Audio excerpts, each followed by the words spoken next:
Everybody. तो मैंने maths और फिजिक्स के लिए तो बना ही दिया था कि कैसे पढ़ाई करनी चाहिए, बट केमिस्ट्री के लिए नहीं बनाया। जैसे बहुत सारे बच्चों को प्रॉब्लम बताऊंगी आपको कि केमिस्ट्री का कैसे पढ़ सकते हो आप लोग। केमिस्ट्री में मेरे को सबसे ज़्यादा मार्क्स थे एंड आई फील कि केमिस्ट्री के लिए बताने भी अच्छी इंसान हो सकती हो जो आपको केमिस्ट्री के बारे में बता रही हो, एंड ये वर्थ इट भी होगा। जो भी मैं बोलूँगी आपको प्लीज़ फॉलो करके देखना। एंड या लेट्स गेट स्टार्टेड। सो पहली चीज़ क्या है मैं आपको सेक्शन वाइज बताऊंगी। सबसे पहले हम आ जाते हैं फिजिकल केमिस्ट्री पे। तो फिजिकल केमिस्ट्री आप कैसे पढ़ सकते हो। तो फिजिकल केमिस्ट्री में ना न्यूमेरिकल्स होते हैं एंड वो उसके 6 चैप्टर्स है, शायद 6 चैप्टर्स है। ओके, तो आप 6 चैप्टर्स के न्यूमेरिकल्स कैसे कर सकते हो। तो आप न्यूमेरिकल्स प्रीवियस ईयर के क्वेश्चन कर सकते हो और सॉल्व एग्जाम्पल्स कर सकते हो, ठीक है। और थ्योरी तो रीडिंग करते करते आ ही जाएंगे, और रीडिंग बहुत मस्त है। कोई भी सब्जेक्ट पढ़ लो आप, रीडिंग मस्त है, ठीक है। उसके बाद आ जाता है दूसरा हमारे पास में ऑर्गेनिक केमिस्ट्री। अब ऑर्गेनिक केमिस्ट्री का कैसे पढ़े भैया, अब तो कुछ नहीं आता हमको केमिस्ट्री में, सब कुछ कर लेंगे, कैसे भी कर लेंगे, बट ऑर्गेनिक केमिस्ट्री ना हो पाए हमसे। तो फिर ऑर्गेनिक केमिस्ट्री आप कैसे कर सकते हो मैं आपको बताती हूँ। ऑर्गेनिक केमिस्ट्री पे भी मेरा हाथ भी बहुत गंदा था, मतलब 10वीं तक मेरे को बहुत सही से आती थी, और 10वीं के बाद 11वीं भी मैंने पढ़ ली जैसे तैसे। तो उसके बाद में 12th में जब मैं आई CET का आया, तब ना लास्ट में मैं इतनी फ्रस्ट्रेटेड हो गई थी, मुझसे हो ही नहीं रहा था ऑर्गेनिक केमिस्ट्री।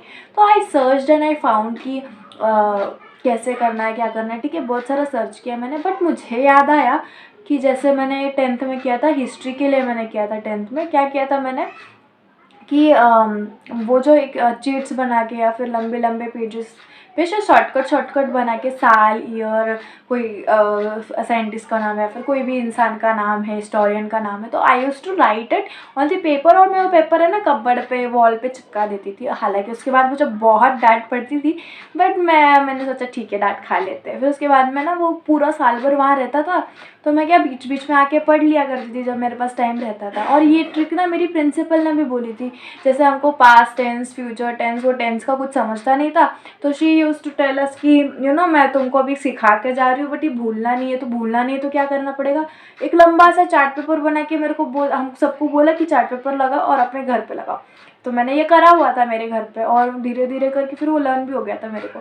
तो वैसे ही मैंने क्या किया, अपना केमिस्ट्री का जो है ना, केमिस्ट्री की 2 चीज़ें मैंने की। एक जो वो मैंने सारे रिएक्शंस थे वो सारे मैंने एक पेजेस अलग अलग पेजेस पे लिख लिया, और जहाँ जहाँ मुझे लगता है कि मेरी नज़र सबसे ज़्यादा जाती है मैं वहाँ वहाँ चिपका दिया, ठीक है। उसके बाद में जैसे जैसे मैं फिर अभी फ्री हूँ, मैंने खाना खा लिया और मेरे को घूमना है घर में, जब ज़्यादा टाइम तो नहीं रहता तो फिर घूमना है, तो मैं घूमते घूमते एक बार पढ़ के जाती थी, एक राउंड आ गया मेरा, फिर वापस आके पढ़ती थी, फिर एक उसको याद करती रहती थी। ऐसा करके मैंने किया है। उसके बाद में सेकेंड चीज़ मैं क्या करती थी केमिस्ट्री के लिए, 10th में क्या करती थी मैं, आई यूज टू राइट अलॉट। जैसे कि सारे रिएक्शंस है मैंने बहुत बार लिख के निकाले, बहुत बार नाम लिख के निकाले, तो उस तरीके से मेरे को 10th में याद हो गया था। तो आई थॉट कि लेट्स डू इट अगेन।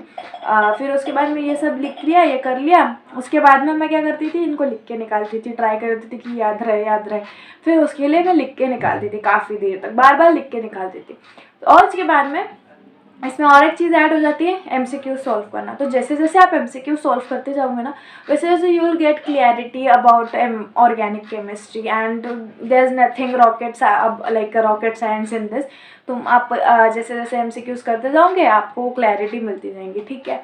उसके बाद जाते हैं हम लोग इनऑर्गेनिक केमिस्ट्री में। अब इनऑर्गेनिक केमिस्ट्री में सब कहते हैं कि रट्टा मारना है, लर्न करना है। तो I would also suggest you कि आप लर्न करो, बट आपको हरे पीले नीले झिलमिल सारे डब्बे, जितने डब्बे हैं उतने डब्बे याद करो, मतलब याद इन द सेंस कि हाँ बार बार पढ़ो।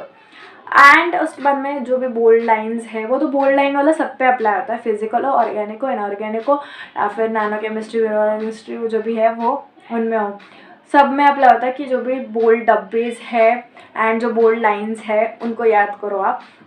उसके बाद में आ जाता है इनऑर्गेनिक में एक चीज़, वो है बार बार रीडिंग करना, और इतना ज़्यादा रीडिंग में इन्वॉल्व हो जाना कि आपको पता हो कि कौन से पेज पे क्या लिखा है, इतना याद रखना। एंड प्लस इसको प्रैक्टिस करते रहना, आपको और क्लैरिटी मिलती जाएगी, आपको और चीज़ें समझेंगी, और आपको रियलाइज़ होगा कि बहुत सारे क्वेश्चन है जो रिपीट होते हैं। वाईक्यूज पे ज़रूर ध्यान देना, सारे जितने भी केमिस्ट्री के पार्ट्स है सब पे वाईक्यूज पे बहुत ज़्यादा ध्यान देना, कभी कभी क्वेश्चन रिपीट हो जाते हैं।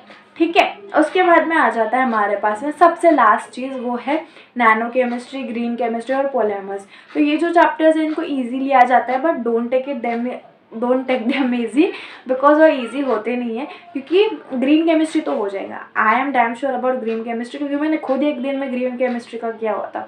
फिर आ जाता है नैनो केमिस्ट्री और पॉलीमर्स। तो पॉलीमर्स में ना बहुत सारी चीज़ें हैं जो हमें याद नहीं रहती है, जस्ट बिकॉज उनके नाम हार्ड होते हैं। उनमें चीज़ें लिखी तो आसान होती है, बट नाम बहुत ज़्यादा हार्ड होते हैं, कन्फ्यूजिंग नाम होते हैं। तो what I use to do, I use to write them, I use to solve them.